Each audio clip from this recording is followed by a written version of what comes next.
প্রিয় ভাই বোনেরা, আমরা স্বৈরাচারকে বিদায় করেছি। ইনশাল্লাহ সামনের দিনে আমরা জনগণের শাসনকে প্রতিষ্ঠিত করব। আমরা প্রত্যাশা করি যে জনগণ যেই প্রত্যাশা নিয়ে এই অন্তর্বর্তীকালীন সরকারের দিকে তাকিয়ে আছে, যে তারা জনগণের সরকার প্রতিষ্ঠার জন্য সব রকম সহায়তা করবে, জনগণের প্রত্যাশিত সরকার প্রতিষ্ঠার জন্য তারা কাজ করবে। আমরা প্রত্যাশা করি তারা জনগণের সেই প্রত্যাশা পূরণ করবে, এবং যার মাধ্যমে এই দেশে জনগণের সরকার প্রতিষ্ঠিত হবে।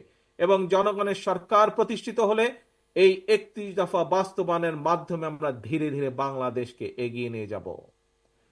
তবে এখানে একটি কথা বলি, আমরা খেয়াল করছি কিছু কিছু মানুষ সংস্কার সংস্কার সংস্কার কথা বলে সব রকমের প্রক্রিয়াকে দীর্ঘায়িত করছে।